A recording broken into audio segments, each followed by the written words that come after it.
प्रिय छात्र छात्राओं, आज हम कार्ल मार्क्स के राज्य सिद्धांत का अध्ययन करेंगे।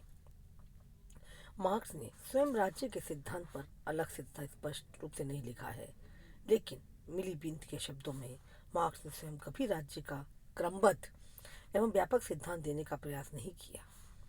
चियांग लिखते हैं, लेनिन ने के राज्य और क्रांति 1917 के प्रकाशन से पहले राज्य का मार्क्सवादी सिद्धांत न केवल अर्थशास्त्र में बल्कि राजनीति और समाजशास्त्र में बिल्कुल उपेक्षित था।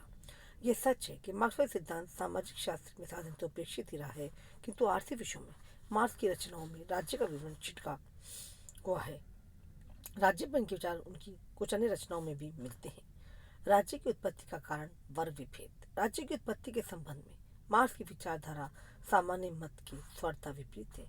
प्लेटो और अरस्तु अनेक विचारकों का मत है कि राज्य एक स्वाभाविक नैतिक संस्था है जो मानव जीवन के साथ जुड़ी हुई है, लेकिन मार्क्स राज्य को एक वर्गीय संस्था मानता है। आदिम साम्यवादी अवस्था में समाज के सदस्यों के बीच हितों का कोई संघर्ष नहीं था, इसलिए संपूर्ण समाज मिलकर अपने मामलों का प्रबंध स्वयं कर लेता था और राज्य का कोई अस्तित्व नहीं था।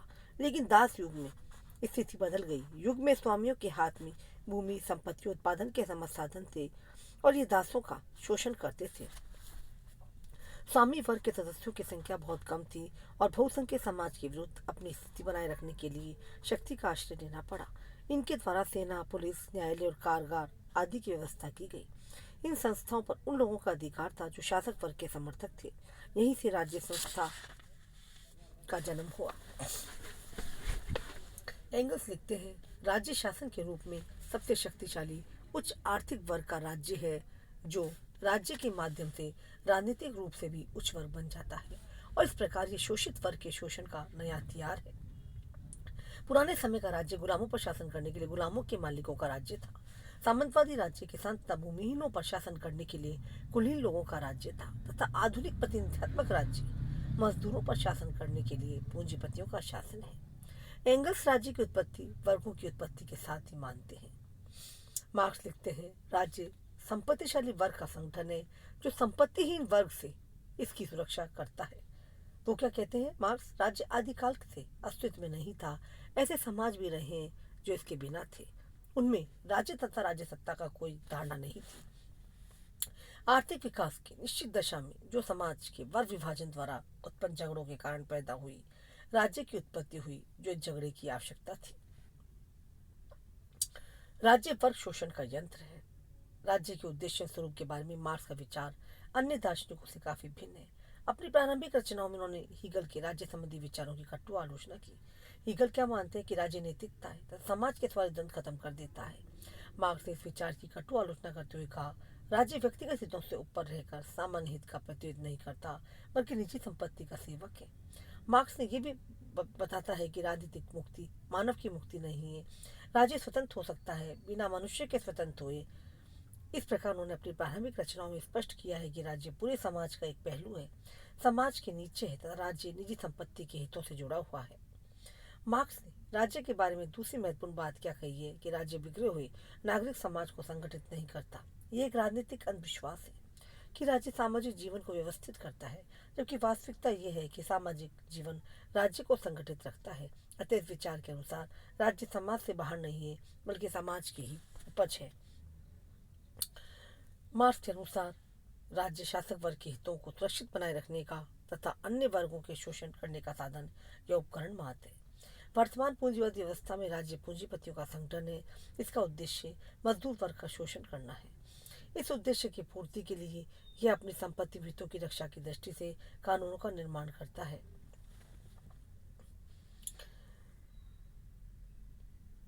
साम्यवादी घोषणा पत्र में भी राज्य को पूंजीपतियों की कार्यकारिणी समिति कहा गया है। संक्षेप में मार्क्स के अनुसार राज्य मानव जीवन के विकास का उत्तम साधन अथवा समाज के सभी वर्गों में सामंजस्य संतुलन बनाए रखने वाला, उसके अधिकारों की रक्षा करने वाला तथा उसके कल्याण में संगठन नहीं है, अपितु इसका उद्देश्य एक विशेष वर्ग की प्रभुता को बनाए रखना तथा उससे अन्य वर्गों के शोषण को खुली छूट देना है।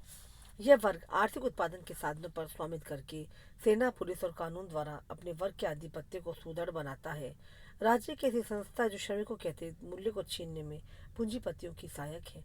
पूंजीवाद के हितों की रक्षा के लिए राज्य न केवल पुलिस और सैनिक शक्ति रखता है बल्कि राज्य की न्याय प्रणाली भी इसी काम में प्रयुक्त होती है।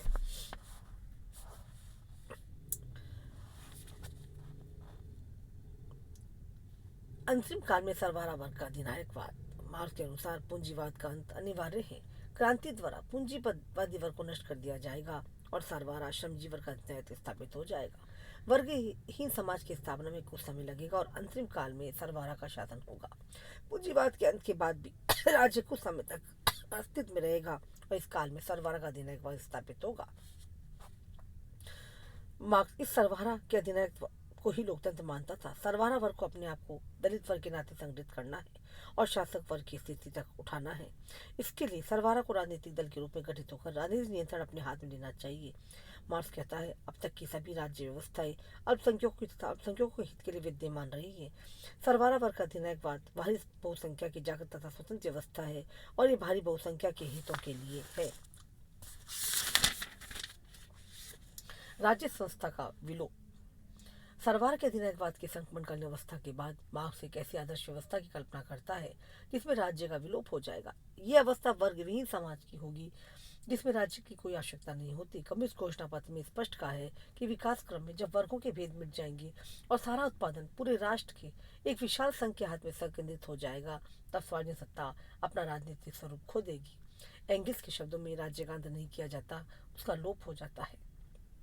मार्क्स कहता है कि पुराने बुर्जुआ समाज तथा उसके वर्गों और वर्ग विरोधों के स्थान पर हम कैसे समाज की स्थापना करेंगे जिसमें प्रत्येक का स्वतंत्र विकास, सभी के स्वतंत्र विकास की आवश्यक शर्त होगी। वस्तुतः मार्क्स ने उस समाज की कल्पना की थी जब राज्य की भी जरूरत नहीं रह जाएगी। जैसे फूल सूख कर सड़ जाता है, उसी तरह राज्य का व्यवस्था वृक्ष मुरझा कर समाप्त हो जाएगा। दमन करने वाली सारी एजेंसियां भी खत्म हो जाएंगी। मानव पूर्णतः मुक्त होगा, अपना मालिक खुद। मार्क्स की राज्य के लुप्त होने संबंधी विचारों को एंगल्स ने इन शब्दों में स्पष्ट व्यक्त किया है। वह युग आने वाला है जब राज्य संग्रहालयों में रखी जाने योग्य प्राचीन वस्तुएं चरखे या कांसे कुरानों की तरह अतीत काल की वस्तु बन जाएगी। थैंक्स।